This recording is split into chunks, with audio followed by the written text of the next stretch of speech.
구약성경 다니엘서 1장 8절 9절 말씀 함께 봉독하겠습니다. 다니엘은 뜻을 정하여 왕의 음식과 그가 마시는 포도주로 자기를 더럽히지 아니하라 하고 자기를 더럽히지 아니하도록 환관장에게 구하니 하나님이 다니엘로 하여금 환관장에게 은혜와 긍휼을 얻게 하신지라. 아멘. 작정하라 라는 제목으로 말씀을 주셨습니다.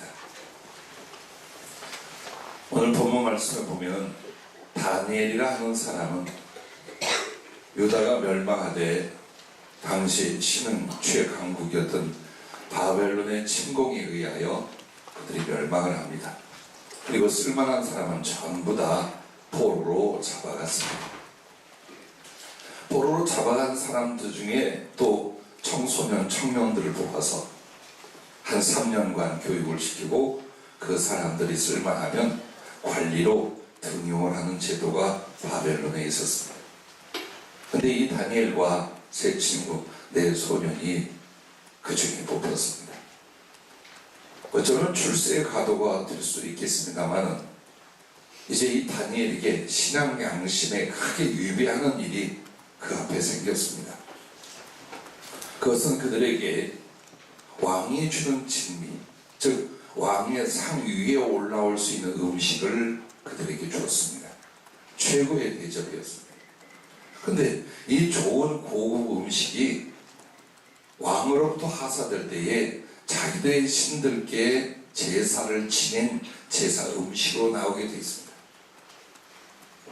눈 한번 딱 감고 그 감삼으로 먹으면 아무것도 아니지 할 수도 있었지만 다니엘의 마음속에 강력한 하나님을 향한 소원이 올라왔습니다. 그래서 다니엘은 뜻을 정하여 라고 말합니다. 오늘 작정하라 라는 말의 작정은 뜻을 정하는 것입니다. 하나님께 어떻게 하리라, 그분에게 어떻게 섬기리라 라는 것을 작정하는 것입니다. 근데 이 다니엘의 작정은 자기의 몸을 더럽히지 않겠다, 우상의 음식을 가까이 해요. 그리고 이것을 거절하기로 한 것입니다. 근데 여기에 따르는 위험은 만약 이 사실을 왕이나 고위층에서 알면 죽여버릴 수도 있습니다. 그 위치를 박탈당할 뿐만 아니라 죽음을 면치 못할 만한 작정이었습니다. 그런데 그 귀한 음식을 먹지 않기 위해서는 물과 채소밖에 먹을 것이 없었어요. 또한 얼마나 줄이고 힘든 것인가. 그게 하루이겠습니까? 계속이 될 일이었습니다. 그럼에도 하나님 앞에 뜻을 정하여 이 음식을 먹지 않기로 합니다. 그리고 자기들을 지도하는 환관장에게 이야기를 할 때 9절에 뭐라고 말하냐, 하나님이 다니엘로 하여금 환관장에게 은혜와 긍휼을 얻게 하신지라. 그 작정을 지켜 이룰 수 있도록 하나님은 은혜를 베풀어 주셔서 끝내 그 작정을 지키게 되고, 그로 말미암아 시험 뒤에는 이 다니엘에게 누구도 가져올 수 없는 하늘의 지혜를, 다른 사람들의 지식과 지혜의 10배를 더하여 주어서 그로 하여금 바벨론 전체를 다스리는 총리요 재상으로 등극하는 시작이 되게 하셨습니다. 11월 10일 추수감사절 새생명 전도 촉제를 위해서 저희는 한 해에 한 번 정도 전 교인 2가지 작정을 하나님 앞에 하고 있습니다. 하나는 우리가 1년에 한 번만이라도, 아니면 그 한 번을 위하여 남은 10개월을 사는 것처럼 사람의 관계를 만들고 복음을 전하면서 그때의 전도 초청을 위하여 몇 사람을 할 것이냐, 이것을 미리 작정하는 것입니다. 이 작정이 없으면 어떤 일이 벌어지느냐, 분명히 대다수의 사람들은 하는 둥 마는 둥 하게 됩니다. 왜? 여러분이 사는 게 너무 바쁘잖아요. 하나님 앞에는 작정하지 않고 더 아름다운 일을 할 수 있는 게 하나도 없습니다. 뜻을 정하고 작정하고 서원하지 않는다면 여러분과 나는 육신과 세상의 일 때문에 주를 섬기는 일 하나도 못합니다. 그래서 성경의 모든 인물은 하나님을 향하여 거룩한 뜻 혹은 작은 섬김에서 큰 일까지 작정하고 소원하여 그 일을 진행하는 것을 보게 됩니다.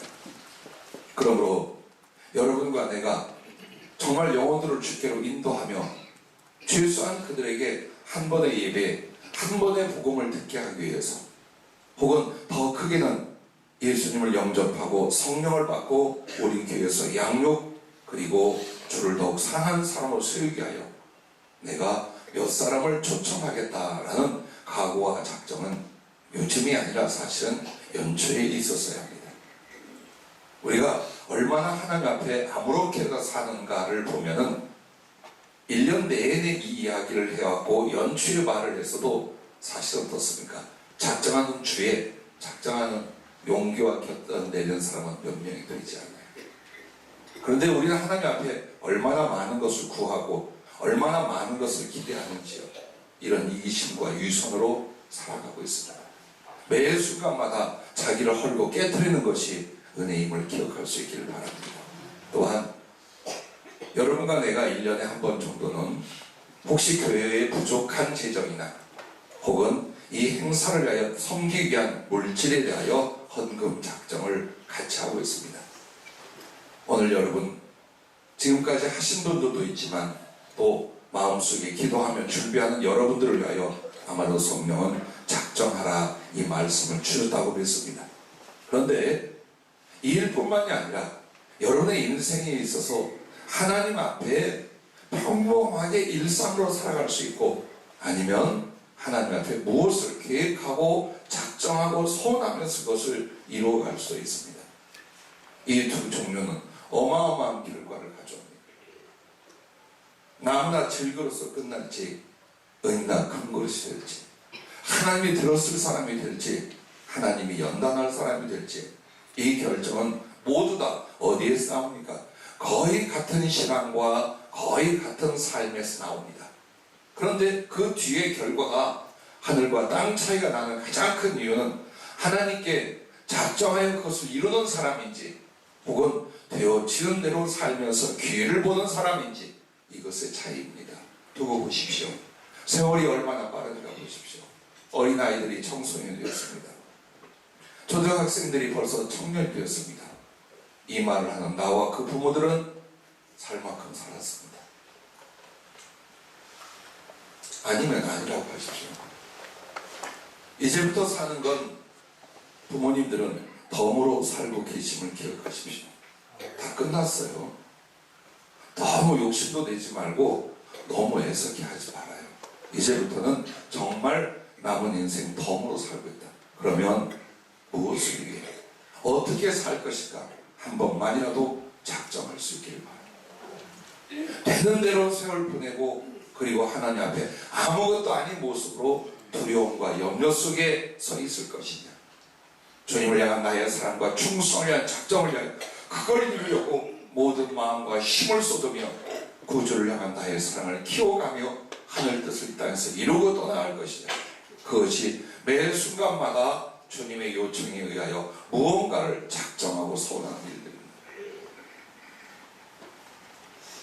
오늘 하나님 앞에 작정하고 소원한 것은 어떤 은혜인지 성령은 이렇게 말씀을 하셨습니다. 첫째, 작정은 믿음이다 라고 하셨습니다. 다니엘서 1장 8절에 다니엘은 뜻을 정하여, 참 이 말은 모든 믿음의 세대에 큰 감동과 교훈을 줍니다. 뜻을 정한다. 그러면 보십시오. 사람의 마음은 성령님이 이런 표현을 주셔요. 물과 같고 그 몸은 흙과 같답니다. 그래서 물이라고 하는 건 정함이 없어요. 흙이라고 하는 것도 형상이 없어요. 그러면 이 마음은 물과 같고 몸은 흙과 같다라고 하면 이게 어떻게 앞으로 돼야 되느냐? 되는 대로 버려두면 물과 흙이 섞여서 진흙이 되고 만답니다. 그러나 한 사람이 하나님 앞에 뜻을 정하고 작정하면 그 진흙을 빚어 그릇을 만드는 것이옵니다. 하나님이 쓸 수 있는 그릇을 만드는 것은 어느 모양이든지 여러분이 하나님 앞에 이렇게 살겠습니다, 이렇게 행하겠습니다, 이것을 드리겠습니다 라는 그 작정으로 말미암아 흐르는 물, 흩어지는 먼지 같은 흙이 보여 진흙이 되었는데, 진흙은 아무데나 쓸 데가 없어요. 하지만 이 진흙은 여러분의 하나님을 향한 그 작정을 인하여 하나의 형상 그릇으로 만들어지는 것입니다. 그래서 예수님을 처음 영접하고 아무 일도 아무 작정도 없는 사람이란 예수님을 영접한 것이 사실은 아니었던 거예요. 전혀 왜? 예수님이 누구입니까? 내 하나님, 내 구주, 내 왕, 나의 사랑으로서 그분을 영접하면 그분을 향한 내 믿음과 충성과 사랑의 소원이 생깁니다. 최소한 하나님을 향하여 이렇게 살고 매 순간마다 이렇게 살아가리라 작정이 분명히 일어났을 것입니다. 그러지 않는다면 예전처럼 육신으로 살고 세상을 위해 살던 그 생활 속에 교회만 한 번씩 나가는 꼴이 되어버리는 겁니다. 무엇을 작정하고 소원할까요? 그것은 매 순간 하나님의 필요와 부르심이 여러분의 인생에 있습니다. 이것을 작정하십시오, 저것을 소원하십시오라고 공공단체가 말하는 것이 아닙니다. 여러분의 양심과 여러분의 신앙 안에서 이때는 내가 하나님을 향하여 이런 작정과 이런 계획과 이런 소원을 들여 그것을 이루리라 하는 그 하나님의 거룩한 부르심이 여러분 앞에 있을 것입니다. 그래서 창세기 28장에 보면 야곱이라 하는 사람이 사실은 신앙의 사람이지만 이것도 아니고 저것도 아니었어요.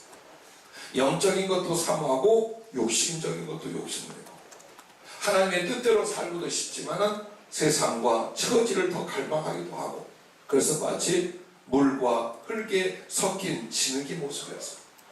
하지만 그가 결국에는 머리를 쓰다가 형의 것을 자기의 것을 돌리다가 죽음의 위협을 받고 그 형을 피하여 도망을 가게 됩니다. 그리고 광야에서 있을 때 그때 하나님을 만납니다. 말로만 듣던 하나님. 오늘 우리 김은영 목사님의 그 기도에 너무나 애달픈 구구절절 보지도 못하고 만지지도 못하고 듣지도 못하고, 어쩌면 영이시다 하나님은 우리에게 그럴 수 있어요. 그러나 이 야곱에게 그 하나님이 하늘 보좌에서부터 그를 만나주시고 나타내 주셨습니다. 그리고 산 일이 무엇입니까? 작정이었습니다. 아무 계획도 작정도 하나님을 위한 어떤 생각도 없었어요. 막연하게 사는 거예요. 그러다가 그 하나님을 만나자 하나님께 작정을 합니다.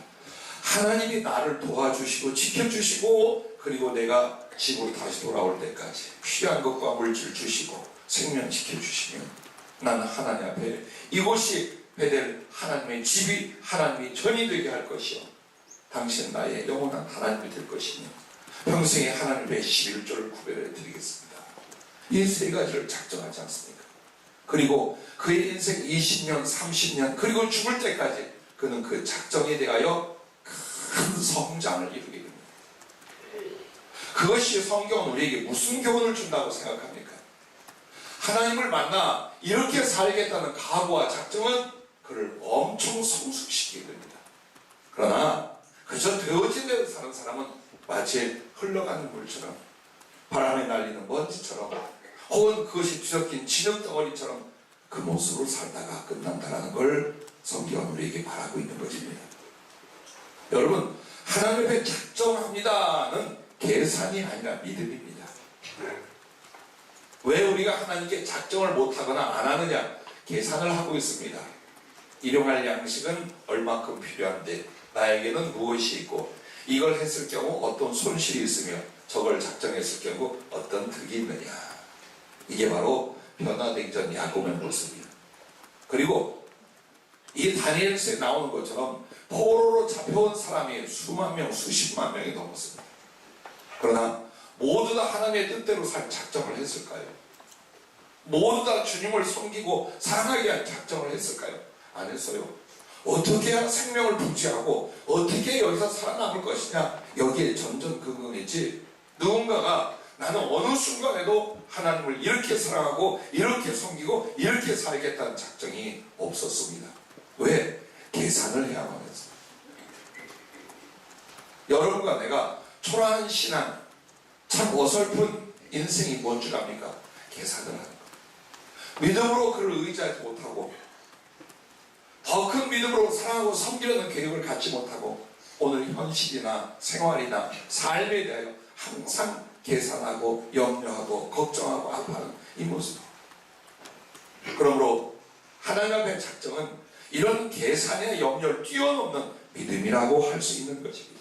그래서 항상 하나님의 내가 이걸 할 수 있을까? 할 수 있느냐가 아닙니다. 주님의 명령이야 뜻인가가 중요한 줄로 믿습니다. 그래서 선과 작정은 그 크기와 넓이와 높이와 길이만큼 믿음이 장성하고 그 믿음이 소망과 사랑에 이르게 한다는 것을 잊지 마시길 바랍니다. 오늘 말씀에도 다니엘 그리고 그의 사랑하는 친구들, 여러분 다니엘서 전체 보면 다니엘의 그 어린 신앙, 어린 나이에서부터 그의 평생이 나와요. 다니엘서 그 몇 장에 다 나와 있습니다. 그런데 그가 얼마나 하나님 앞에 그 믿음이, 그 사랑이, 그 중심이 성숙하고 강직해지는가. 또 하나님은 그런 테스트와 그의 작정을 통하여 어떻게 그를 들어 쓰시는가가 일생을 거쳐 나오고 4대 왕조에 걸쳐 나와요. 다니엘서를 여러분이 20분이면 다 읽어요. 다시 한번 보십시오. 기가 막혀. 그리고 중요한 성경 여러분이 읽는 방법은 이것입니다. 그 인물을 자기로 여기세요. 그 인물에게 섭리하고 역사하는 하나님을 나의 하나님으로 믿으세요. 그리고 그가 어떻게 하나님을 사랑했는지, 어떤 믿음의 사람이었는지를 닮아보십시오. 그러면 그 사람에게 행했던 그 닮은 하나님을 내가 경험하고 만나게 될 줄로 믿습니다. 두 번째로 작정은 충성이다라고 하셨습니다. 여러분 하나님께 충성됨은 이와 같습니다. 근본 주님에 대한 감사와 헌신이 누구에게나 있습니다. 근데 그게 가루야. 밀가루, 곡식 가루라 그 말이에요. 그러면 내가 하나님 앞에 이렇게 하겠습니다. 이렇게 살겠습니다. 라는 작정은 그 위에 부어지는 포도주와 같다. 이게 어디서 나온 말일까요? 사도 바울이 빌립보서 2장 17절에 이런 말을 했어요.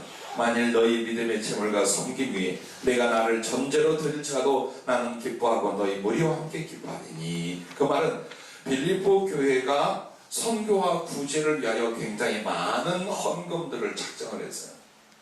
그리고 정말 그 멀리에 있는 이에게, 그리고 정말 자기도 핍박과 가난과 어려움 속에도 그 예물을 보냈습니다. 그래서 그들이 섬긴 믿음의 재물과 섬김 위에 자기는 뭘 하느냐? 전제와 같이 나를 드린다. 그 말은 하나님 앞에 감사의 재물을 드리거나 서원한 것을 갚을 때에 하나님께 드리는 제사가 있어요. 구약에. 그것은 소재 위에 기름과 포도주를 더합니다. 근데 그 소재는 곡식 가루예요. 잘 마은 음식을, 떡을 만들 수 있는 가루예요. 그 위에다 반드시 두 가지를 더해야 되는데 기름을 붓고 그 다음에 포도주를 붓는 거예요. 사도 바울이 말한 전제는 이거예요. 그들이 한마디로 빌립보 교회가 작정하고 수고하는 헌금이나 봉사가 있다면 나는 그 위에 포도주를 붓겠다. 근데 그 포도주가 상징하는 게 뭐냐? 내 마음과 목숨을 하나님께 다 바친 사랑을 가리킵니다. 그리고 사도 바울은 실제로 로마까지 가서 복음을 위하여, 주님을 위하여 목이 잘려 참수를 당하여 순교를 하게 됩니다. 여러분 그렇습니다. 여러분과 내가 감사합니다 하여 예배도 드리고 적당한 헌금도 드려요. 또 그렇게 살아.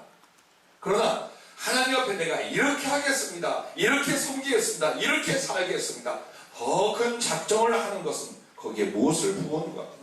그 감사와 그 믿음이 바로 곡식 가루로 주님을 섬기는 것이라면 여러분의 작정은 내가 할 수 있는 모든 사랑, 혹은 내 힘의 신앙은 그 사랑을 주님 앞에 포도주와 같이 뿌리겠다는 바로 그 각오와 실천이랍니다.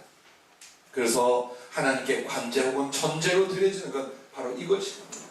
오늘 여러분과 내가 그래요, 주신 은혜 감사하면서 또 평범히 삶을 누리고 은혜를 누리면서 이 땅에 살다가 또 하나님의 부름을 받거나 혹은 육신의 생명이 끝날 수도 있습니다. 만약 여러분이 여전히 세상의 종노릇하기를 원한다면 그렇게 사십시오. 그러나 세상의 종노릇이 아니라 주님을 위한 군사요, 그리스도 예수를 위한 하나님의 사람이 되기 위해서라면 여러분 더 큰 마음의 결심을 자주 하십시오. 두려워하지 마십시오. 여러분이 주를 위하여 드리는 것과 헌신하는 것과 사는 것에 대하여 내가 이렇게 합니다, 이렇게 합니다. 그게 무엇입니까? 주의 부르심에 대하여 응답하는 제자들의 그 모습이요, 또는 상부를 위하여 나가는 군인들의 모습이에요. 그래서 실제로 믿음이 무엇인지, 신앙이 무엇인지 정립이 전혀 되지 않은 채로 삽니다. 그러나 어느 날 가슴에 뭉클, 혹은 마음속에 큰 다짐이 일어나요. 내가 주를 위해 이렇게 하리라, 내가 주를 위해 이렇게 살리라. 그것이 이 사람을 용사로 만들고 충성된 하나님의 사람으로 만들어요. 이 과정이 없는 사람, 이 과정을 밟지 않는 사람들은 어때요? 항상 현실이에요, 항상 상황이에요. 그리고 내일은 잘 몰라요. 그래서 충성할 수 있는 사람과 충성되지 못한 사람의 차이는 어떻게 하나님께 더 큰 섬김과 충성을 해야 작정하며 그걸 이뤄가느냐, 여기에 달려있다는 것을 여러분 잊지 마시길 바랍니다. 그래서 다니엘서 3장으로 넘어가면은요, 새 친구들에게 시험이 옵니다. 다니엘을 인하여 이 친구들도 관리가 돼서 지방에 관리가 돼 있었어요. 그런데 당시 느부갓네살 왕이 신상을, 금으로 된 신상을, 수미터가 넘는 엄청난 금 신상을 평지에 써놓고 모든 관리, 모든 사람들을 부릅니다. 거기에 다니엘은 왜 안 갔는지 모르지만 아마도 왕이 떠난 수도 궁궐을 지키고 있었던 것 같아요.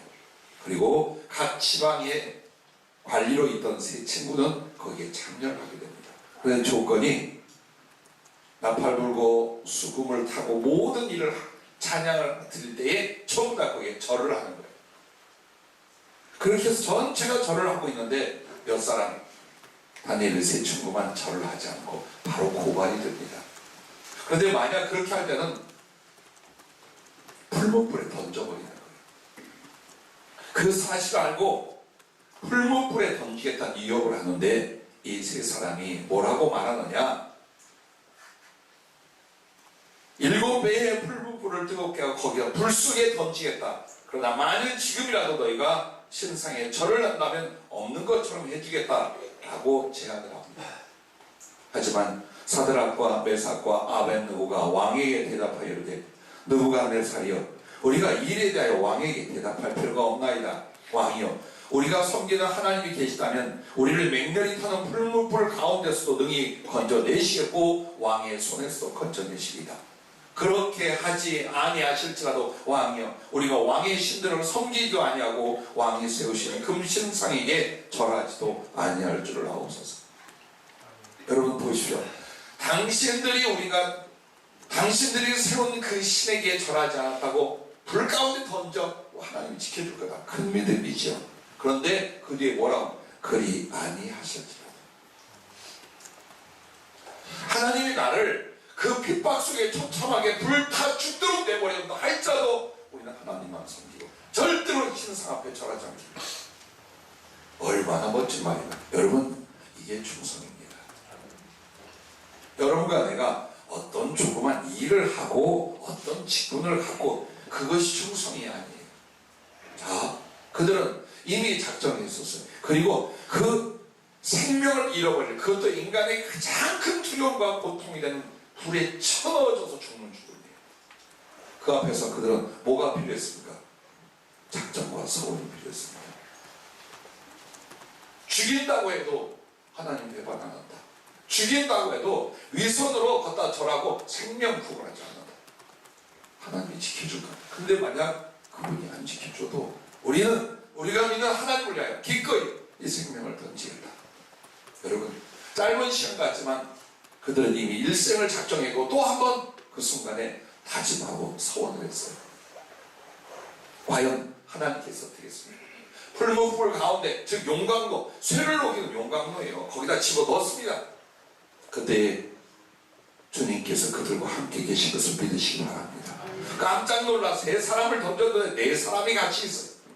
왕이 불러냈습니다. 불에 거스린 것도 머리카락은 탄 것도 없어요. 그제서야 이들이 믿는 하나님이 그들을 불가운데 지켜주신 것을 왕으로 하여금 보게 하고 그로 신앙을 고백하고 그들을 더욱 높이게 만듭니다. 여러분, 그렇습니다. 하나님 앞에 어떤 소원과 작정이라는 것은 하나 보자 못 하나 보자 주님 그렇게 지켜보는 게 아니에요. 그 사람의 마음이 진실하죠. 그의 작정과 소원이 충성되죠. 이 사람을 더 높은 곳으로 올리시는 거예요. 왜? 아무도 그 마음 안 가죠. 아무도 그렇게 주님 섬기려고 안 해요. 근데 어떤 사람들은 더 주님을 섬기려 하고 충성을 해요. 작정을 하는 거예요. 그리고 그걸 지켜가는 거예요. 하나님께서 많은 사람 가운데 이 사람들을 뽑아서 더 높은 곳에 머리가 되고 능력이 되고 주의 영광이 되도록 쓴다는 것을 여러분 믿으시기를 바랍니다. 우리가 전도하는 일이나 약간의 물질로 섬기는 일이 풀무불 작정보다는 쉽죠. 웃으라고 한 얘기예요. 심각하지 않으세요. 자, 세 번째로 작정은 더 큰 사랑이다 라고 하셨습니다.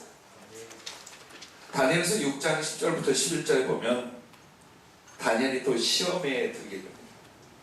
그가 하나님께 작정한 건 뭐냐? 평생에 하루 3번 창문을 열고 주의 성전이 있었던 고향 예루살렘을 향하여 그가 무릎 꿇고 하나님께 감사하고 기도하고 예배하는 것이었어요.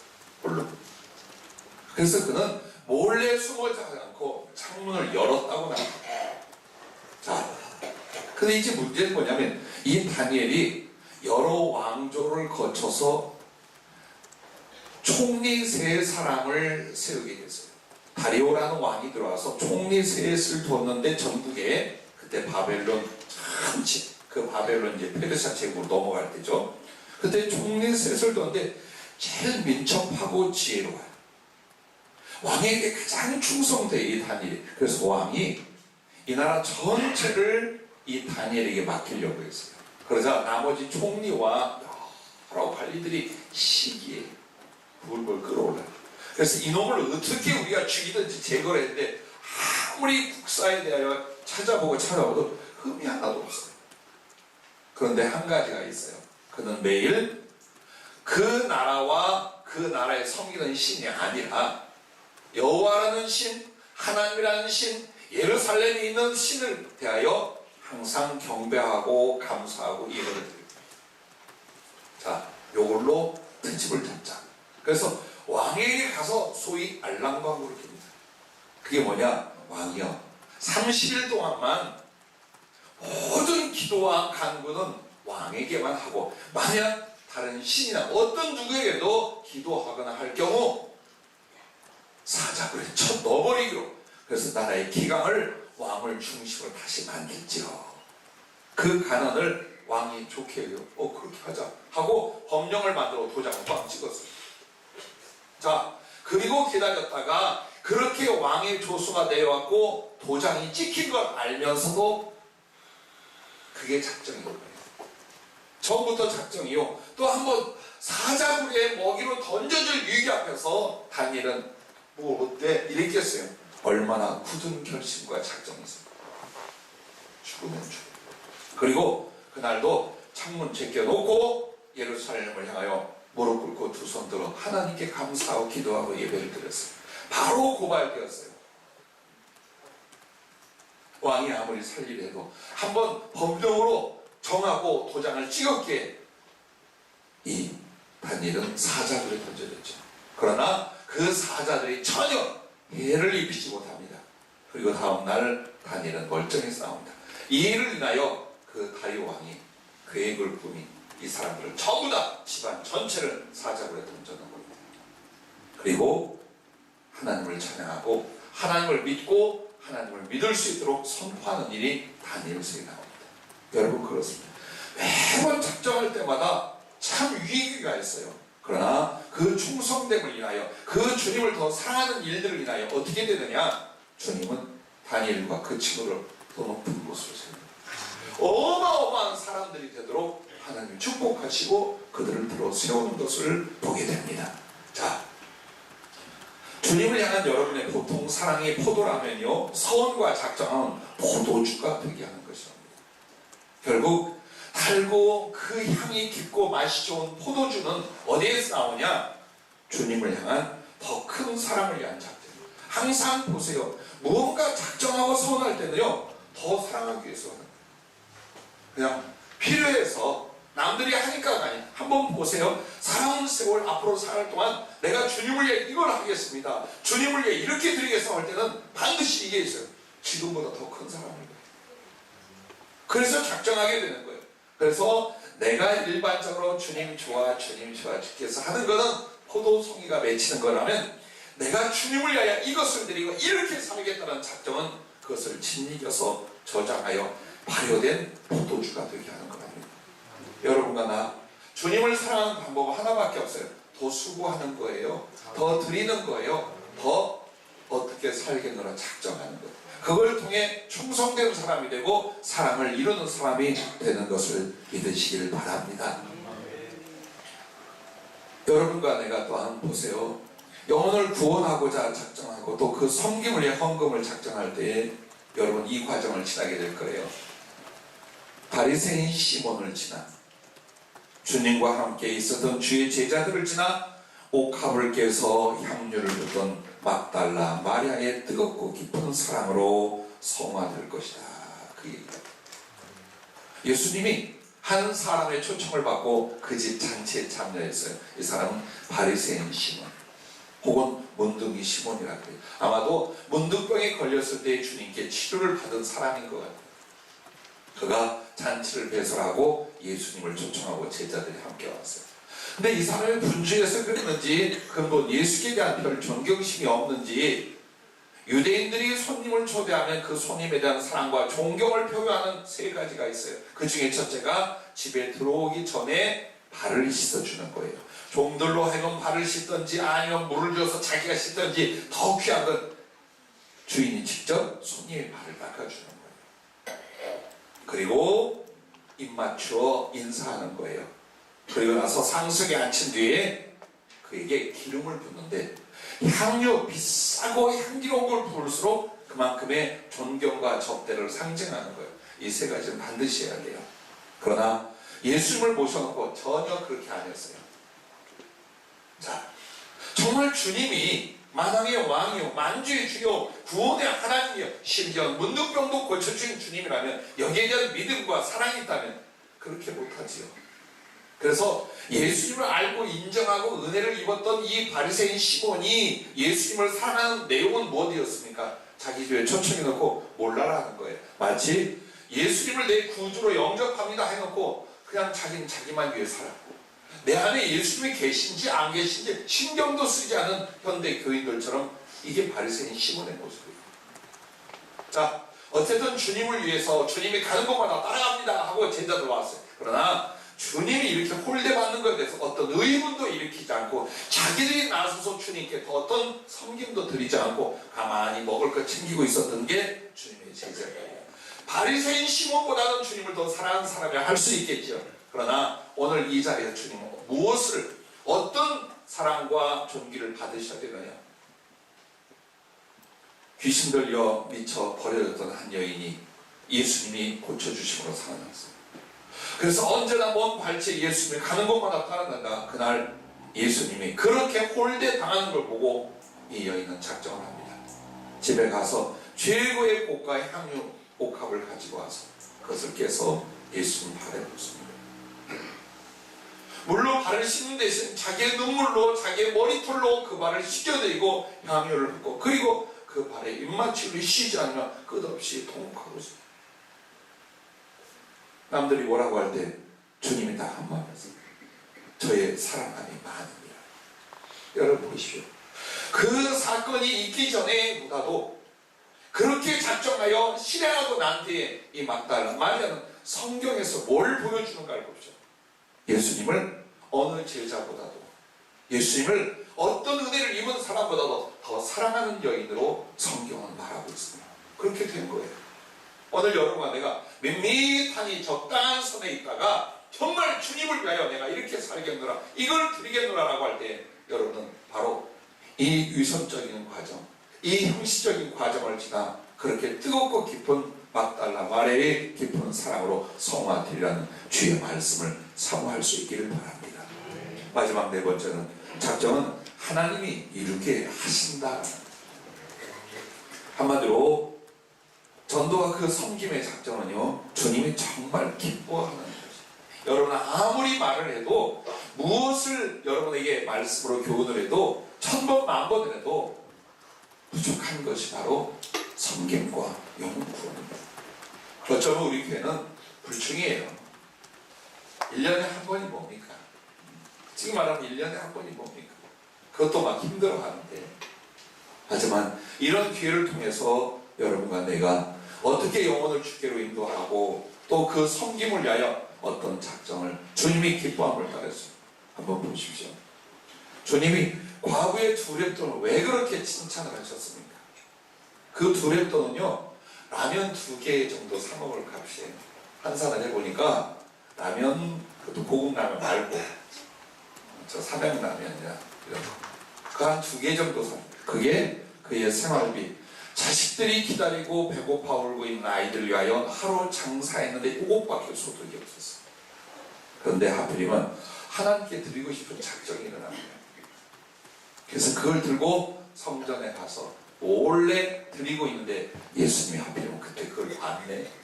그리고 하는 말이, 어떤 부자가 드린 것보다도 더 귀한 것이다, 더 큰 것이라고 칭찬을 합니다. 왜 그럴까요? 마음을 보고 하는 거예요. 자기의 힘을 지나 주를 섬기려는 그의 작정을 그렇게 칭찬하셨어요. 사르와 과부가 하나님의 뜻대로 엘리야를 대접할 때 그가 한 건 가루 한 움큼이었어요. 가루 한 움큼으로 떡을 만들어 그에게 한 번 대접한 것뿐이었어요. 그러나 그것은 마지막 죽을 자리, 마지막 남은 양식이었어요. 그걸로 섬겼어요. 주님이 그의 평생에, 그리고 그의 죽을 자식까지 살려주는 은혜를 보여주십니다. 또한 보십시오. 영혼 구원을 위하여 어디서나 목회할 수 있고 어디서나 영혼들을 가르치고 돌볼 수 있었어요, 사도 바울이. 그런데 그는 끝내 어디로 가려고 하냐? 로마로 가려고 해요. 로마는 십자가에 못 박힐 곳이에요. 도끼로 목이 잘릴 곳이에요. 산채로 달려 화형을 당할 곳이에요. 알고 있어요. 그럼에도 거기에 가서 남은 얼마 되지 않은 자기의 생명을 하나님이 주신 이 사명과 이 달란트 때문에 그냥 죽을 수 없다는 거예요. 폭탄처럼 터뜨리겠다는 거예요. 얼마나 오랫동안 기도하며 삼아있는지. 그리고 그는 죄수의 신분이에요. 쇠사슬에 묶여서 로마로 가고, 가자마자 그는 감옥 생활을 하게 돼요. 그러면서 거기서 강력하게 복음을 전파하면서 로마 전역을 다시 다니거나 혹은 사람을 보낼 수 있게 됩니다. 그리고 마지막 도끼로 목이 잘려 죽게 됩니다. 자, 주님이 이들을 얼마나 기뻐했습니까? 얼마나 감동을 받으셨을까요? 어떤 영광을 받으셨을까요? 여러분과 나의 인생에 오늘 전도 몇 명 할 겁니까? 헌금 얼마나 드릴 겁니까? 이거는 그냥 작은 시에 불과해요. 그리고 이것이 설교의 목적이 아니에요. 주님이 원하는 것은 그런 것들과 함께 여러분의 인생이 남은 세월이 정말 주를 위하여 그냥 이렇게 삶의 고민 속에 살다 끝날 것이냐, 혹은 더 큰 믿음과 충성과 사랑을 위하여 이렇게 저렇게 작정하며 그걸 이루어가는 과정을 통해서 주님을 향한 사랑과 충성을 이룰 것이냐, 바로 여기에 달려있다는 것을 여러분 잊지 마시길 바랍니다. 그런데 보십시오. 다니엘과 그 친구들이 모든 작정과 선언문을 여러분에게 소개를 했어요. 그런데 어때요? 끝내 하나님이 용기는 그들이 냈어요. 헌신도 그들이 했어요. 그러나 그 결과물에 대해서는 하나님이 책임을 지고 이루시는 거예요. 죽기를 작정해도 살리셨어요. 나 자식이를 작정해도 높이셨어요. 모든 걸 다 바치려 해도 모든 걸 다 부어주셨어요. 이게 여러분의 하나님입니다. 이렇게 기적의 하나님, 능력의 하나님, 사랑의 하나님은 여러분이 그런 극단적인 작정과 섬김이 없이는 못 봅니다.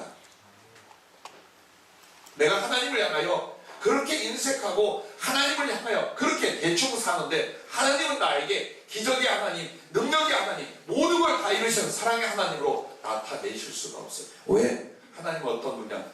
심은 대로 거두고 뿌린 대로 거두게 하시는 거예요. 그래서 여러 가지 그들이 입었던 은혜, 그리고 다니엘에게 다니엘서 마지막에 뭐라 합니까? 형통하고 평안하고 그러다가 주님께로 올 것을 바래요 하면서, 여러분, 이 다니엘의 작정 그리고 그 친구들의 작정을 통해서 어떤 일이 벌어진 줄 압니까? 그들이 받은 은혜, 그들이 높이 올라가 큰 권세를, 이게 문제가 아니에요. 당시 바벨론이 신흥제국의 세계 최강국이에요. 그리고 거기에서 최고의 왕이 누구였느냐? 여러분이 잘 들었던 느부갓네살이라는 왕이에요. 그가 하나님을 믿게 됐어요. 다니엘의 그 하나님을 섬기는 작정, 그리고 그 작정을 이루어가는 모습을 보며 당시 세계 최강 제국의 왕이 하나님을, 유대인의 하나님, 멸망한 나라의 하나님을 어때요? 받아들이고 신앙생활을 하게 됩니다. 자, 그리고 세월이 지나서 이 바벨론이 멸망하고 그 다음에 메데와 페르시아가 연합한 그 나라가 침공을 해서 바벨론이 멸망을 해요. 그런데 거기에서도 어떻게 되냐면 그렇게 총리와 제상으로 쓰임을 받아요. 그리고 다리오라 하는 메데 사람, 이 왕이 어떻게 되냐? 또 하나님을 영접하게 됩니다. 그리고 여기에 잘 나오지 않지만 고레스라는 페르시아 왕이 있어요. 그가 누구냐? 이스라엘 사람들 다시 돌아가게 만든 왕이에요. 그 사람이 주님이 직접 그래요. 하나님을 믿어 천국에 가겠다. 자, 이처럼 우상의 국가요, 폭력적인 국가요, 정말 잔인하고 말할 수 없는 짓을 한 사람들, 그런데도 그런 나라의 왕들이 한 사람의 하나님을 향한 믿음과 사랑과 충성의 작정 앞에 어떻게 됩니까? 그 하나님을 보게 돼요.